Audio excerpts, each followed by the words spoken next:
Alright, hello everyone, it's the Lorcana Platypus coming at you with another deck tech. Please hit like and subscribe if you do enjoy this video, but let's not waste any more time. I can't believe I stole that from Instant. But anyways, welcome to the value of all value decks. Oh my god. It is so strong. I have been playing with this deck online and I have a 9-0 record with it, which does not seem to be slowing down anytime soon, and that's just because this deck is so strong. There's so many things that are so strong about this because Emerald and Steel has so many strong characters. The inclusion of Clarabelle, Diablo, Banzai, Morph, Ursula, Cricky, Chief Bogo, just all of these cards. They're all so valuable. Now, Chief Bogo is the most suspect of all of these cards, and I need to bring up this point before I forget it. Emerald Steel, because it is a mid-range deck, there is no one way to build it that is better, or, well, there will be one that's better than all the rest, but we have no idea what that is right now. Maybe you cut Chief Bogo and go for a more mid-rangey package, but like, Emerald Steel has so many good cards in it that it's hard to make a judgment call. Like, you have Mother Gothel, Mother Gothel. Oh, I spelled it wrong. Mother Gothel, Unwavering Schemer, or Conceited Manipulator. And then you have Anna, Diplomatic Queen, and then you have who else am I missing? There's more. There's so much more. It's Emerald Steel. I can't think of them right now. You have oh yeah, you could also run the Pegasus package. There is Ursula Deceiver could be run so that you can remove song cards, and then just like I can scroll through all of the Emerald and Steel cards and be like, oh yeah, this could be a potential inclusion and that could be a potential inclusion. But we won't talk about that today. We'll talk about the list I have here, which is just solid mid-range. Turn 1, Robin Hood or Diablo. Turn 2, Bonsai or Morph. Turn 3, you start putting on the gas pedal and outvaluing your opponent to value town, because by turn 3, you're either going to be having a Diablo, or a Beast, Tragic Hero, or a Robin Hood, Champion of Sherwood, that it becomes really hard for your opponent to fight back onto the board. And you get to fight their board very easily. So against any aggro deck, you eat them for breakfast. I am so sad that Hyper Aggro is not a tier 1 deck yet. It will be eventually, but not yet. Not yet. Soon. But anyways, enough about my terminal aggro brain.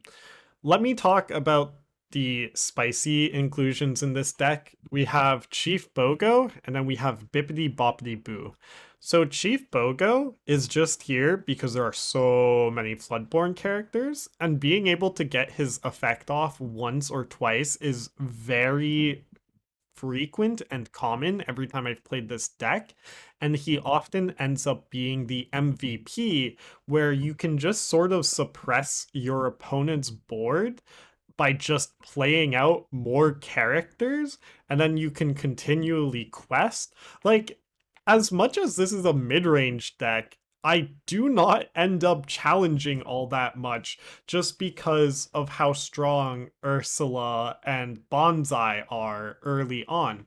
If you can get an early Ursula plus let the Storm Rage on, your opponent's board like 5 times out of 10 is going to just be completely wiped.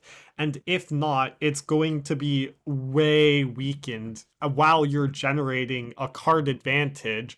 And Bonsai is not easily challenged by a lot of these decks lower cost, and then it has a good time into the deck's upper costs of 3 costs and 4 costs, because a lot of them only have 3 to 4 HP, which with Chief Bogo ends up making them die very easily. As I said, this might not be the best way to run it. Chief Bogo might be able to be cut, but Pete plus Bippity Boppity Boo must be discussed here. Pete is able to just lock down your opponent's action cards, which is a big deal against the Sapphire decks. Not for the Sapphire cards, but for the control packages they often include with them. Against Sapphire Ruby, that would be your Be Prepared. And then against Sapphire Steel, gather your swords. And then Sapphire Emerald, that is, you're under the seas. However, important point to make here is that a lot of your characters, or glimmers, sorry, dodge the under the sea or big sisu effects. They all have above 3 attacks, so they need to be ice blocked plus big sisu in order to be removed. But you often have 4 to 3 of these characters out, so they can't actually get rid of them that way, and it's just so good. One of the only cards in this deck that, or at least my list, that definitely needs to be changed around is Strength of a Raging Fire. I have not found any value out of Strength of a Raging Fire with this deck yet. You don't need card draw in your songs because you have card draw here, card draw here, card draw here, card draw here, and card draw here.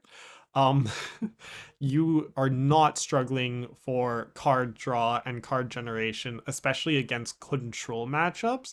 Just being able to stick a Clarabelle with a Pete against Emerald Amber discard control deck often just wins you the game on the spot. While that is 8 ink, the more important one is Pete plus Diablo. Being able to play Pete plus Diablo against an Amber Emerald discard control deck is just so devastating for them. And you can recur his effect with Bippity Boppity Boo. And Bippity Boppity Boo is so strong with Chief Bogo, where if you have a Chief Bogo out and a Floodborn, you can play the Floodborn, sing Bibbidi Bobbidi Boo with one of your other characters, for example, then replay the Floodborn, dealing 2 damage with them. And if it's specifically with Tinkerbell, you would be doing 4 damage with her. Do you get it? Do you understand? This deck is crazy. Like, this isn't even a refined list. I haven't played the deck enough to refine this list beyond this point. Cricky and Strength of a Raging Fire don't feel like cards you need to be running in this deck because you just have so much value that they end up just being ink. Although Cricky's 3 lore has won me games, so that's not strictly true. But do you understand? Morph makes it so that your turn 3 shift targets are very consistent with the Robin Hood, and then your Diablo can be stuck down so early. Ursula can just keep control of the board early game when you have a bonsai out and just start questing with him and putting on the gas and just like it's so good. Now, if only it wasn't an anti-budget deck. But regardless, I think I will leave that here. You understand my opinions of this deck.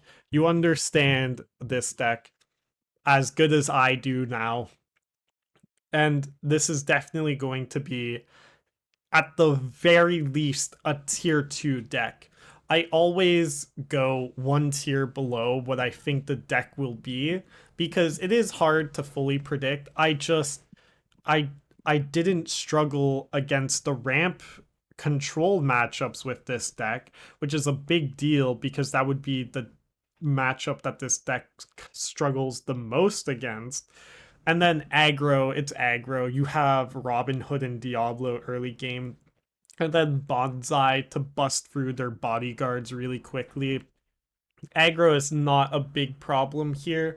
Daisy Duck, if stuck early, could be a problem, but aggro has not been that popular of an archetype. And if you do find yourself facing a lot of aggro, there are ways to bully them very easily. What were the cards? I don't know the cards off the top of my head, but they do exist.